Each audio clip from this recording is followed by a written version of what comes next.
Mock draft time here on NFL Fantasy Live, and we're going to go with a 12-team edition. Myself, Marcus, and Adam will be taking the draft requirements for 4 separate teams. And here we have our current first round, so we'll recap there. Rank is going to be picking for the team that took CMC number 1 overall. 10th pick was A.J. Brown. Let's show the folks, Rank, who the 12th pick was. Jonathan Taylor and then Garrett Wilson. And so, Rank, you're up first. Who will you be drafting? These 2 picks, though, right? Correct. Yep. That's what I'm saying. All right, so we already have an elite level wide receiver. So I'm tempted to look at somebody like Marvin Harrison Jr., perhaps Devontae Adams, even Cooper Kupp, who I talked about earlier in the show.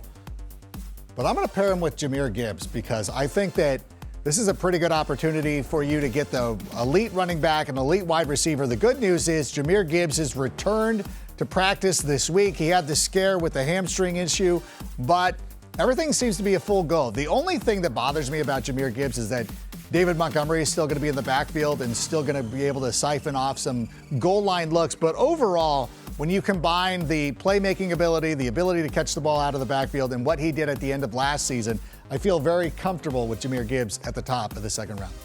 Yeah, it's hard to go against Gibbs right there, especially because, like, by the end, as you mentioned, he was playing more snaps than Montgomery each and every week. So I got to double up here with the Jonathan Taylor pick. I have been a big fan all offseason of the hero RB strategy, which means I need a wide receiver.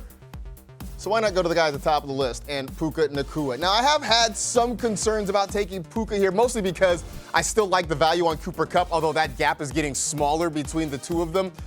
This was about as narrowly a funneled passing game as you could have imagined. When Nacua and Kupp were healthy together, it was them. They combined over the course of the season for about 53% of the targets. When they were both healthy together, nobody else got more than 12% of the targets in this offense. So, look, expect Nacua to kind of keep going from where he was last year. So I'm fine just because it's pretty much 2 guys getting the ball from Matthew Stafford. A solid pick there. And I am, as the person who picked A.J. Brown at 10, breathing a huge sigh of relief because my dream, which is happening in a lot of drafts, is Travis Etienne falls to this particular spot. And I love the value of Travis Etienne in this Jags offense because early on in last season, no Cam Robinson. They had trouble getting him the ball, especially out on the edge. Cam Robinson comes back. Etienne's numbers go up. He's such a big part and big value on this offense. It gets such a large share of the carries. If Travis Etienne lasts till 15 in any draft, gladly run away from the board with him.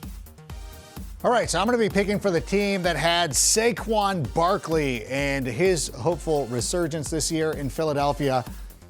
I wouldn't mind going with Kyren Williams. I think that would be a pretty good option. I was even thinking about Cooper Kupp, but I think the internet would just lose its mind if I did that. So what I'm going to do is I'm going to go with Drake London. And this is the thing that we keep talking about. Everybody who says that Bijan Robinson could be the CMC of this offense because this is trickle down of the Mike Shanahan, probably the only time trickle down works. This is a Mike Shanahan disciple offense, and if Bijan Robinson is supposed to be the CMC, well then why can't Drake London be the Cooper Kupp or Justin Jefferson? We've seen the ability. He's got a new quarterback, a new offensive coordinator.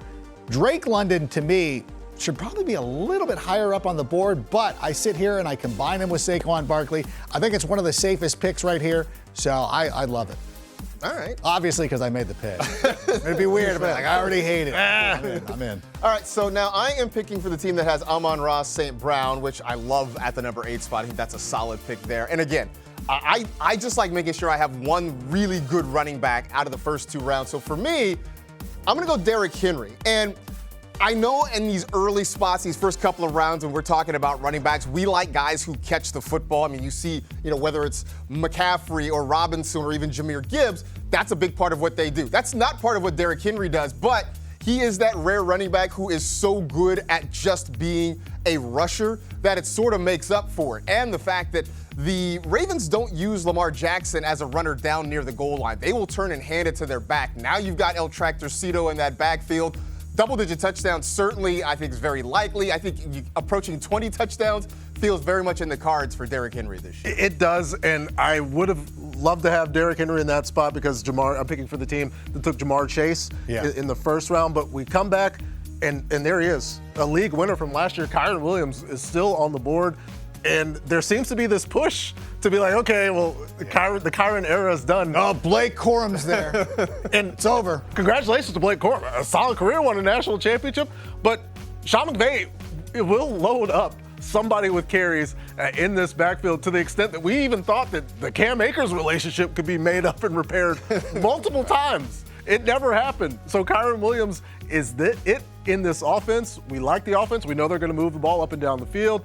Yes, Cooper as well as Puka are going to get targets, but Kyron Williams will get the most touches on this team, and I feel great about it at 18. That's a good pick. And honestly, because I'd be sitting there at number 19 with the team that has Justin Jefferson, so Kyron Williams would have been my target right there, or Travis Etienne, both those guys off the board. So I'm not afraid to go wide receiver right here, because I will end up finding a running back a little bit further down. We'll look at like Zamir White and DeAndre Swift later on in the draft. So for me, I'm going to go with Davante Adams. And I've been talking about this for the last couple of weeks about respecting some of the guys who might be a little bit older, but still have the tremendous opportunity. Last season, Davante Adams was one of the most targeted players in the NFL, but they weren't necessarily good targets when you consider the quarterbacks who were throwing to him. So I feel like Gardner Minshew is a pretty good upgrade here. I think Gardner Minshew helps get Davante Adams back into the top 10 this season. All right. I'm coming around to your way of thinking, by the way, about Davante Adams. And not that I was off of him, but now I'm like a little bit more aggressive. But I'm still going to go with the youth movement here. I'm going to go with Marvin Harrison Jr. because it is that great combination of talent and opportunity. Arguably the number one wide receiver in this. I mean, he was the guy drafted first in this wide receiver draft class. He goes to a situation where, with the guys that are gone, with Marquise Brown gone, Rondale Moore gone, Zach Ertz gone, that's 200 targets that are opened up. So a lot of opportunity for MHJ here. I know Cynthia Freeland has him projected for over 1,000 yards this season. You can get him 6 to 8 touchdowns. I think that's a solid way for him to enter his career. Yeah, I feel good about the rookie and his opportunity. We've waited to see Kyler with that true number one for so long. Excited for that opportunity. So the team that I'm picking for now took Breece Hall earlier in the draft. And just looking at the opportunity, this is a weird spot in the draft for me, honestly, and I'm trying to figure out who's going to get volume. I'm doing. Let's go with Deebo Samuel. I'll take Deebo because all the uncertainty around the offense, we don't know what the Trent situation is. We know Deebo Samuel is going to get the ball in some capacity, and the 19 problems are gone. He's gone back to the number one.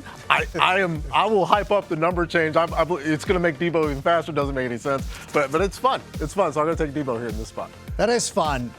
I think what's really fun, and this is starting to kind of change my way of thinking because I have the opportunity. We did a draft, or you pulled the draft order for me yesterday, and I have the second overall pick. Now I'm drafting for the team that had the third overall pick that got CeeDee Lamb.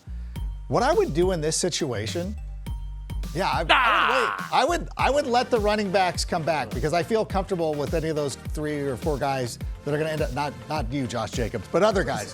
Why is Josh Jacobs on this board? Like, that makes absolutely no, who made this? Come on. What Packers fan made this board? Josh Jacobs doesn't deserve to be there. Cooper Kupp does, for all the reasons that I said at the beginning of the show. And if you missed the beginning of the show, where were you?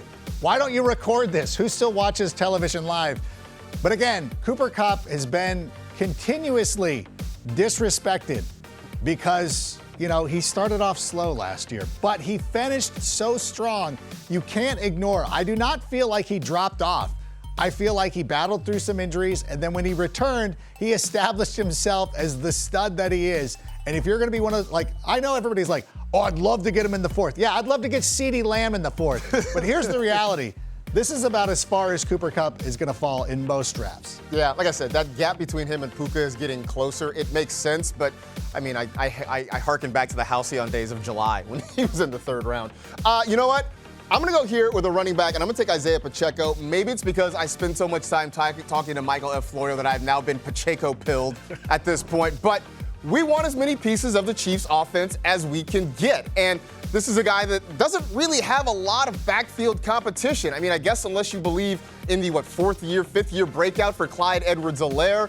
There are some other guys that are maybe battling for opportunities there, but this is Isaiah Pacheco's backfield. Maybe not as much of a pass catcher, but a lot of touches still. Yeah, Florio trying to convince, I'm still not there on Isaiah Pacheco. One thing that comes up to me in this situation is I draft with Frank all the time. We do it on the show. We talk on the show. I should have known that Cooper Kupp was going Right? You and gotta taken play, him you gotta play the person. at 21 because rankings aside, the people that you're drafting with It's a big are the ones that you're actually up against. So I'm in It's this like position. poker. Yeah, I'm in a position now where I got to take Nico Collins because we've discussed it. You're fine with Nico. Over in this situation, the Texan that we want is C.J. Stroud because we're taking all these Texans receivers high, but they paid Nico as the one. He was the one throughout the year.